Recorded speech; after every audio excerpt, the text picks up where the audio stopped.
Hello and welcome to the Omni Coalition News Show, aka TOCNS, TOCNS. Why do I not have this up? There we go. Okay. This show is an amalgam of strange, weird, bizarre, off the wall, and otherwise things you don't normally see anymore from most news sources these days, like this. During a time of political overabundance and divisiveness, we present you with more unifying topics to discuss. I see you.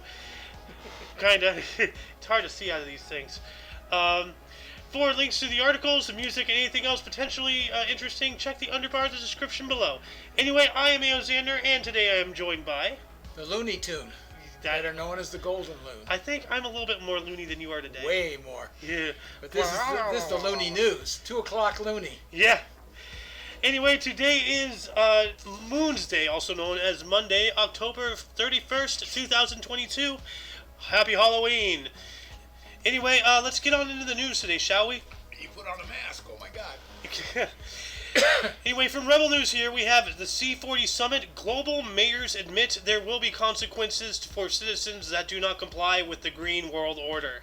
Oh, that sounds scary. It says here, during the coronavirus pandemic, citizens from across the globe were able to experience firsthand what life would be like living under dictatorships as politicians became corrupted by power through emergency orders.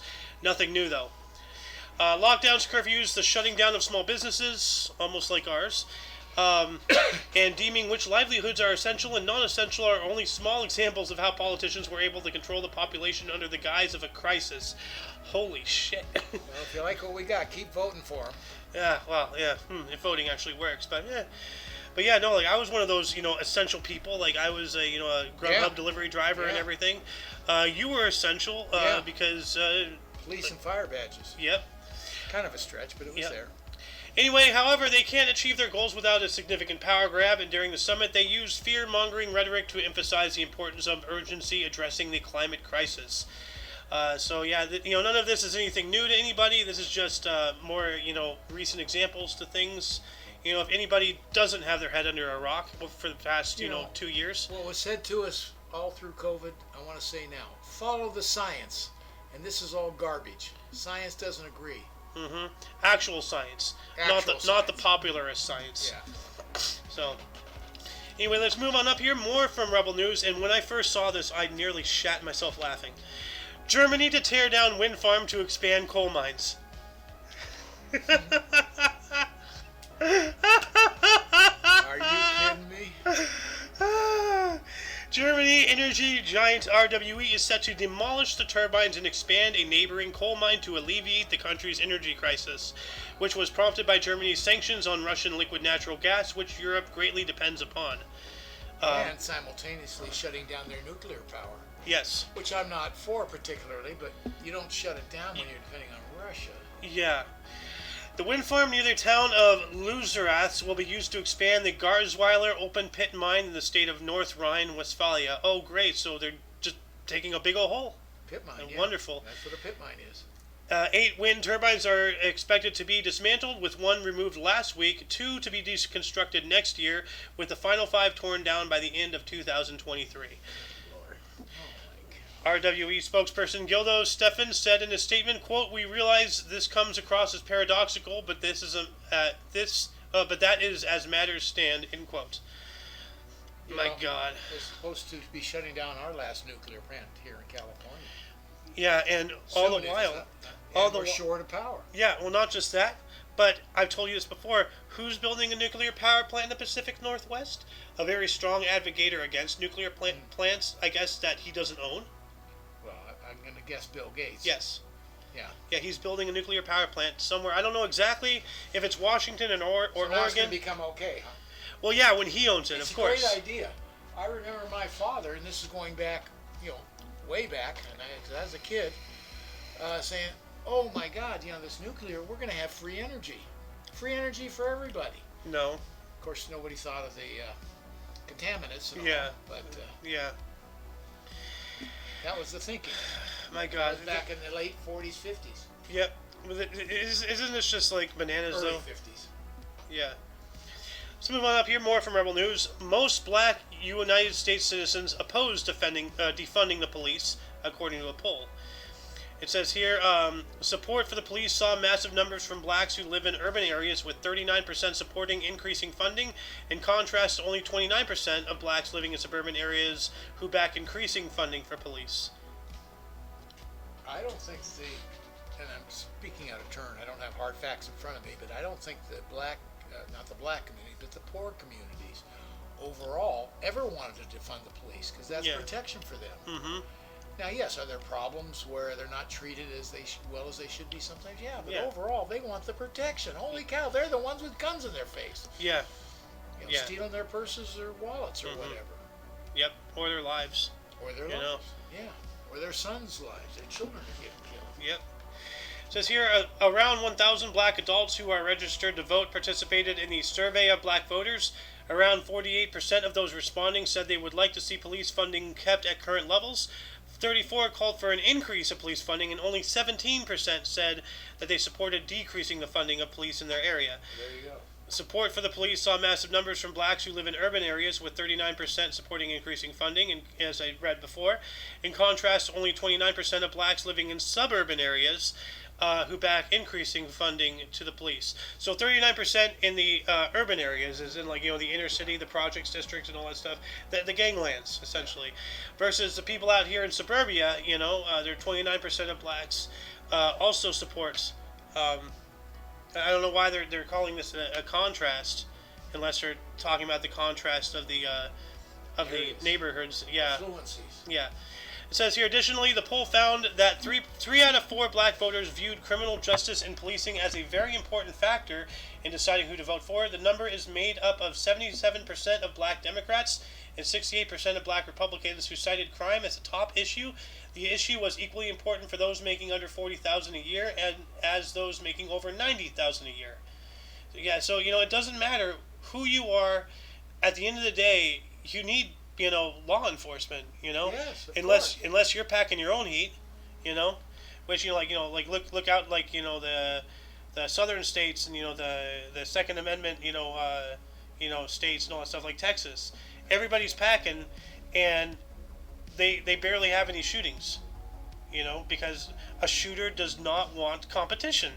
Sure. He doesn't want a fair fight. But yeah, so this is actual evidence of things you've been telling me. Yeah. Which I believe you, but now we have actual when I said my opinion, it was only that. I don't have hard facts in front of me, but there you go. Then you read them. Mm-hmm. Now, more from Rebel News. I just actually saw something about this from our boy Tim Pool. Elon Musk to introduce $20 verifications for Twitter, according to a report. And what does that mean? The blue check mark. I'm not. I don't know if you have any clue what that is. Guy, no.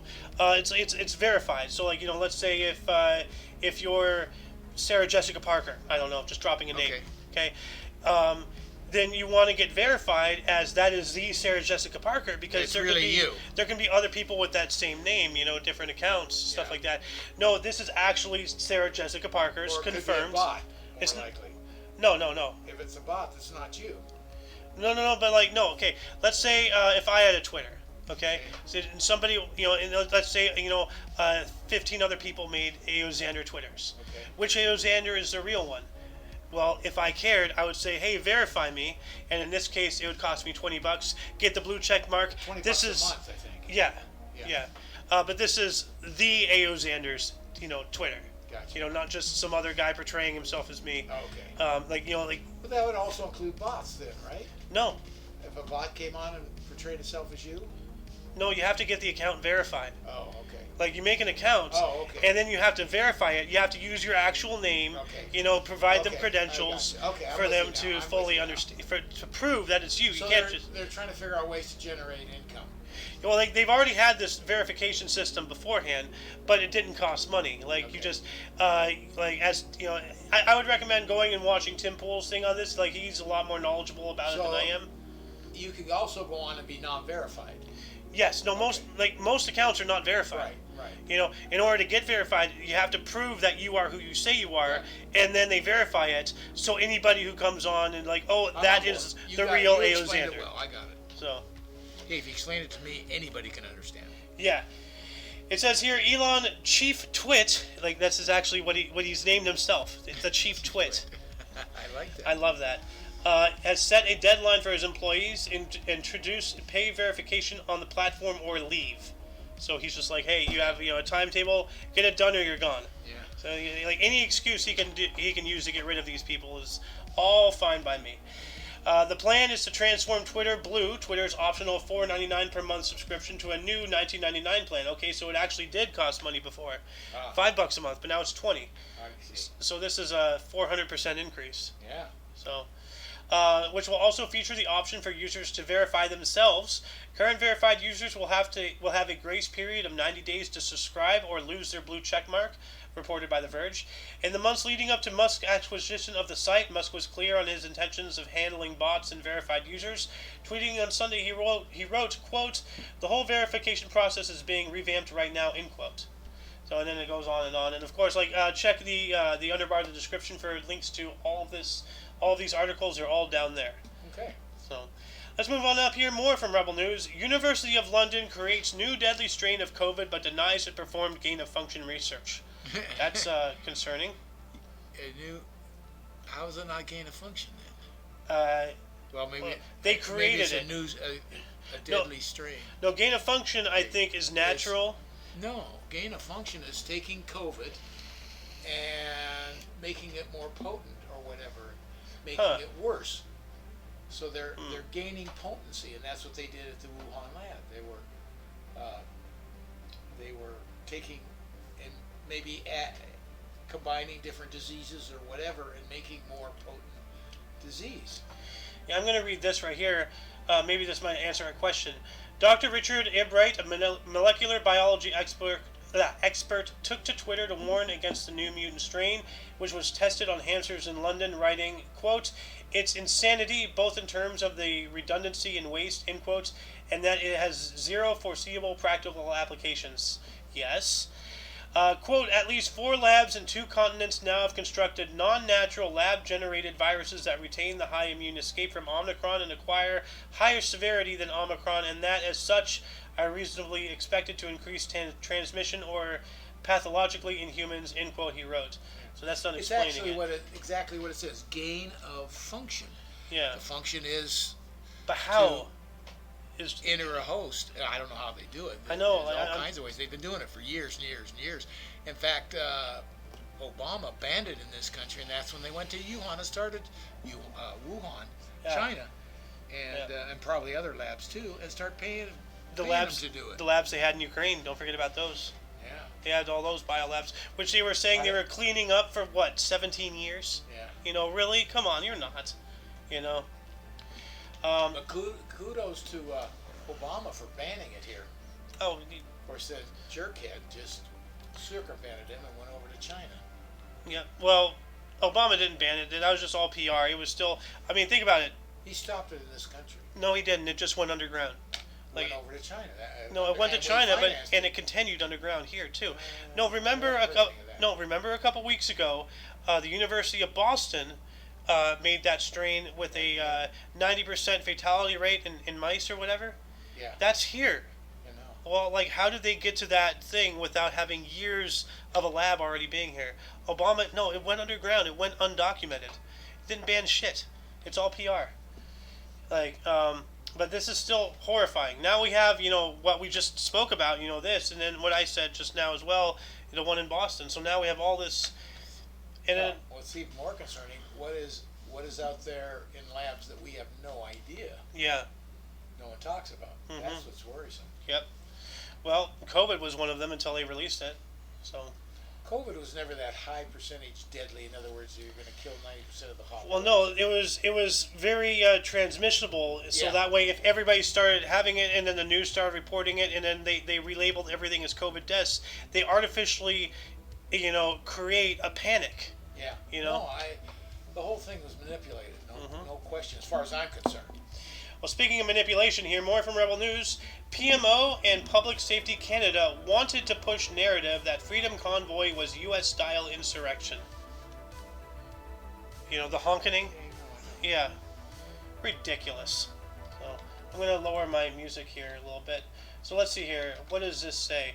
Before the Freedom Convoy protest even arrived in Ottawa, staffers in the Prime Minister's Office in Public Safety Canada were plotting to brand the demonstration as a so-called insurrection, like the riot at the U.S. Capitol on January 6, 2021, which itself is not an insurrection either. No, that is not. So, text messages presented at the Public Order Emergency Commission between Alex Cohen, the Director of Communications for Public Safety Canada, and Mary Liz Power, the Issues and Policy Advisor for the PMO, revealed how the Trudeau government planned to use the protest for political gain.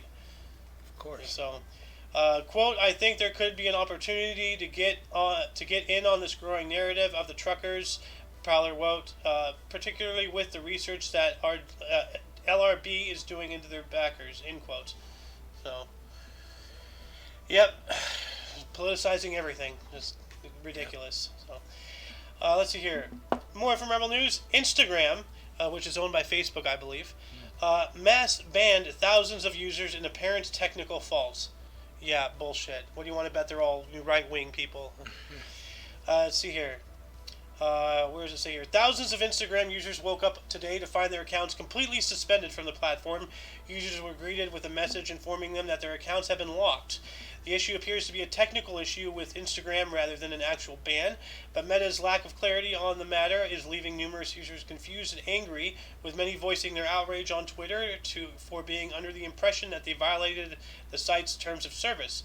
Instagram said on Twitter that it is aware of the problem, but did not comment on whether the suspensions were the result of a bug or if they would ever be restored.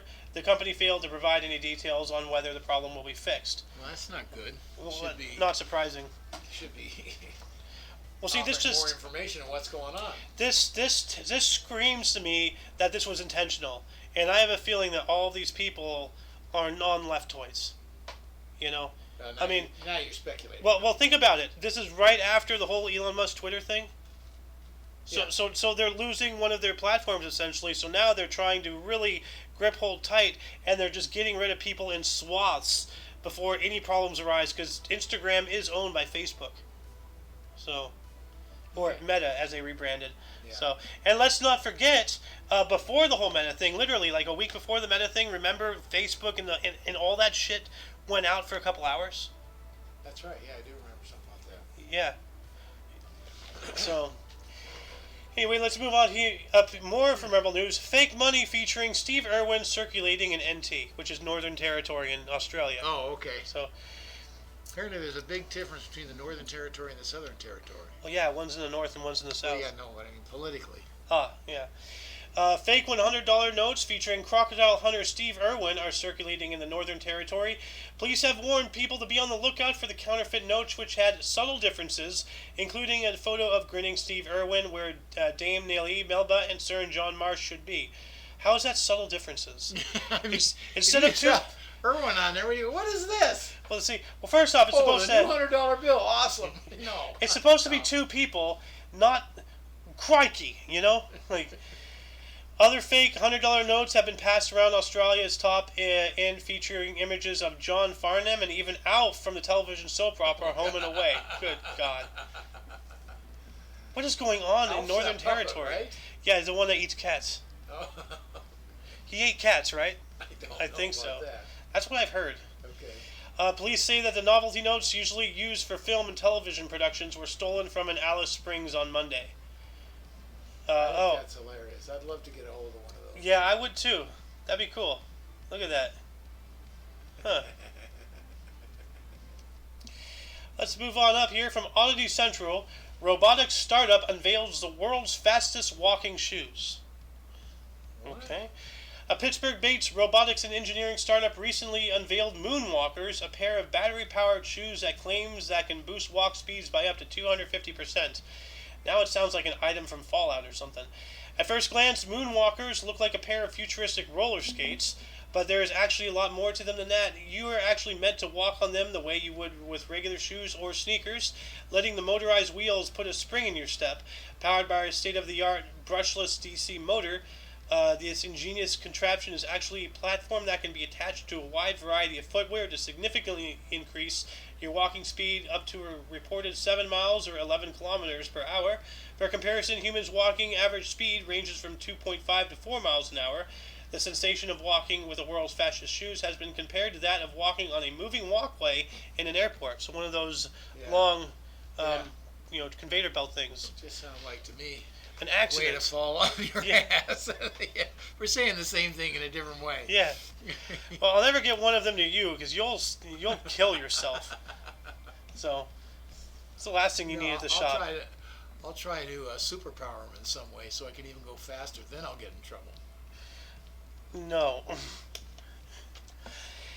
Anyway, moving on up more from Omni Central. Archer shoots 7 arrows through a 10mm keyhole, setting a world record. 10 arrows through a keyhole. What? An archery master recently set a Guinness World Record by shooting 7 consecutive arrows through a tiny keyhole using a traditional Ottoman bow. Lars Anderson is often hailed as the world's ultimate archer, performing feats that most of us mere mortals can only dream about. He is the only person capable of shooting 10 arrows in just 4.9 seconds. That's 2 arrows a second, essentially. Wow. Like, how do they fit in there? How does 10 arrows fit in that keyhole? Well, they go through. It doesn't stick in there. It shoots them through. Okay. Through the 10mm. Okay. Not into. Okay. He's not doing a Robin Hood. Yeah. So, he can shoot arrows that turn in mid-flight and shoot while holding multiple arrows in his draw hand. Recently, Anderson added another feather to his already impressive cap by shooting 7 consecutive arrows through a keyhole less than 10 millimeters in size, thus setting a new Guinness record. Good. That is amazing. Yeah, it is. Now to something less amazing, more from Oddity Central here. Woman lets online fans make important decisions in her life. Wow. Oh, geez. You want to talk about a child generation. Now, these people, they are so adverse to taking, responsibility for their actions that they're now literally giving other people the decisions to what they should do. This is pathetic. That is. It's sick. A young French woman has been raising eyebrows on the internet for using OnlyFans in a rather unusual way. Of course, it's an OnlyFans. Letting her fans make the important decisions in her life. OnlyFans is usually associated with adult content, pornography, that fans can access by paying an annual fee. But Laurie, a 23-year-old female from Paris, has found a way of keeping things interesting for her fans while keeping most of her clothes on.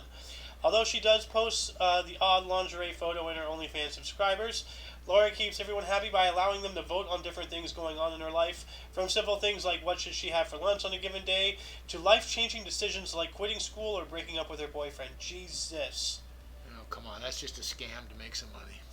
Wow. That's all it is. She's figured out a way to make a couple bucks. Yeah. Or pounds in her case. Yeah. Well, I don't think she wants to gain any pounds. I'm not even going to give her any more airtime. It's sick. Anyway, from the Mirror here, it says here, dramatic drone footage shows moment Putin's Black Sea flagship was struck by bombs. Remember that? Yeah, I do remember that. That was a shocker. Still loading the video here. So we all know about this. I'm just going to read this while it's loading. Explosions rained down on Russia's Black Sea fleet in Crimea yesterday. Yesterday, as footage reportedly showed the Russian flagship damaged in a drone attack. So this was recent. This wasn't the other one. We're not even hearing anything about Ukraine anymore. That's not surprising. Yeah. Extraordinary onboard footage shows what are thought to be 2 explosive-packed unscrewed surface vessels, USVs, or uncrewed surface vessels, USVs, in action as it closed in on a ship resembling the Admiral Markov, Russia's naval flagship. Why is the video not loading? Other video clips show the night sky being lit up by the explosion, with fire and smoke rising from several locations around the base. Mikhail Razumov, the governor of the Black Sea port of Sevastopol, blamed a massive Ukrainian drone attack for fires that broke out in the city's sprawling naval base. Why are you not loading video? Probably they're trying to censor it. So I'm just going to keep this article up. I'm going to move on up here. This one's intriguing. Cormac Ross' final heartbreaking Instagram post as he tells fans life is short. Cormac Ross shared a poignant message in his final Instagram post as he urged fans to remember that life is short. The music producer and composer, who was the son of Tim Roth, died at the age of 25 on October 16th following a tragic battle with cancer. His heartbroken family confirmed on Monday, so he died recently.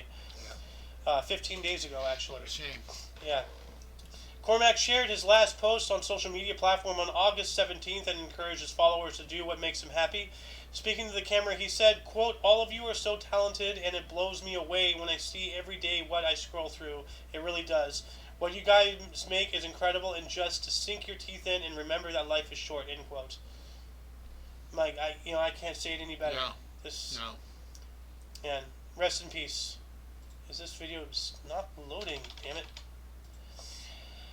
Well, that's tragic, but yeah, really true. Like people are just so caught up in the rat race, they don't realize, what really matters in life. Stop and smell the flowers. Yep. Going on up here, more from the Mirror, and here we go. Cranky old man. Joe Biden lost temper in call with Zelensky after he demanded more military aid. The U.S. administration, which has contributed around $1 billion worth of military aid this year to Ukraine, was left angered after being asked to contribute more to the war. Well, I'm not surprised.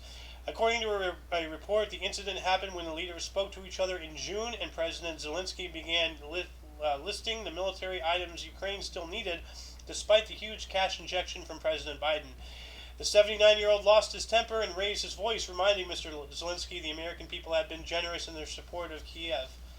Okay, well, so much of that money that was given to him was just, it was never verified where it went. Mm-hmm. Who knows where it went? It was all laundered, so that way, he can get it But we back. don't know. We have no idea if it was legitimately spent on the war or not. We have no idea. Nope. Way to go. Yep. Moving on up to UPI. Switzerland's 6,253-foot-long train breaks world record. That is longer than a mile. Whoa. Let's see here. A Swiss railway company broke a Guinness World Record when a 6,253-foot-long train boasting 100 cars took a trip down the rails. Rahelian Railway announced its train, composed of 25 four-part Capricorn rail cars from Swiss manufacturer Stadler, made its way along the UNESCO World Heritage Route from the Albula Tunnel in Preda to the Landwasser Viaduct near Philosser. The train made the 15.5-mile journey in about an hour. Dang. It's a long train. It only had to travel 15 times its own length. Yeah. That's funny. Still took them an hour. Yeah. Well, the fact that it moved, that's a lot of weight. Oh, God, I don't know how they did that. Yeah. Anyway, we got more from UPI. Car wash chain becoming tunnel of terror for Halloween night. This is cool. Oh, they transformed it into a... Yeah. A car wash chain announced nearly 60 locations across the United States are transforming Halloween night into tunnel of terror haunted car washes. That's kind of cool. So you can still wash your car, but it's haunted. Tommy's Express Car Wash said 59 locations in 22 states are providing screams alongside wax treatments as the business transformed into the Tunnel of Terror on Halloween night. Some locations began holding Tunnel of Terror events in the evenings leading up to the holiday. Many of the locations are using the events to raise money for charities and community programs. The chain said that the Halloween tradition began at a single location and was so successful that it became an annual event at locations across the country. The company's website features a full list of participating locations. So that's interesting. I wonder if there's any of them around here. Bro, dude, look at that. Wow. Dude, I want to go there. I don't even know where they're at. Is there any in California? Let's see here. Is this... No, this is not alphabetical. So, let's see. I'm not seeing any California. What, South Dakota? Yeah. No. I don't see any either. Montana, Mississippi, Illinois, Indiana, More down south than anything. Georgia, Florida, It's Colorado, Arizona. Yeah, that's as close as it gets right there. Huh. Well, that's really unfortunate. Oh well. Well, if you're in any one of these locations, yeah, go there. Yeah, tell us what you thought. Film it. Tell us. And provide a link in the comments section. And let's move on up to our last story of the day. One last here from UPI. Man slices through apples while bouncing on pogo stick for world record. This sounds almost as weird as the pea blowing thing. Oh yeah. An Idaho man broke a Guinness World Record by using a samurai sword to chop through 56 airborne apples while bouncing on a pogo stick. Oh God. So he's bouncing on a stick and he's swinging a blade. Yeah. I thought he was landing on them with a blade. Oh, no. Oh God! David Rush, who has broken more than 250 Guinness World Records to promote STEM education, captured the title for most apples sliced in 1 minute on a pogo stick. Rush's neighbor Jonathan Hollywood Hannon threw 74 apples in the 1 minute time period, and Rush managed to hit 63 of them, 56 of which were considered sliced, nearly enough to count toward the record. He said the most difficult aspect of what he called the pogo stick fruit ninja record was learning to bounce on a pogo stick without using his hands. Well, of course. That was the hardest part, huh? Wow. And Not this video slicing still has it apples loaded. in the air. Yeah. Well, that's crazy stuff. Anyway, time to sign out here. And that concludes the show. Once again, check the underbar of the description for any links you may be interested in, which includes, everything Omni Coalition. For your dose of different, odd, and otherwise unknown news, we stream Monday, Wednesday, Friday at 2 p.m. Pacific time for the most part. For all of you and all of us, I was Xander. Golden Loon. And you are you. And until you catch us on Wednesday, or if you're interested in history, you can see us on TDH, This Date in History, every day at 10 o'clock in the morning Pacific time, every day, including weekends. Anyway, whatever you do, until you see us next time, don't forget to look right and left at every intersection, rate 5 thumbs, and subscribe. Blah, blah, blah, blah, blah. Now I gotta try to... Where's my mouse? There you are.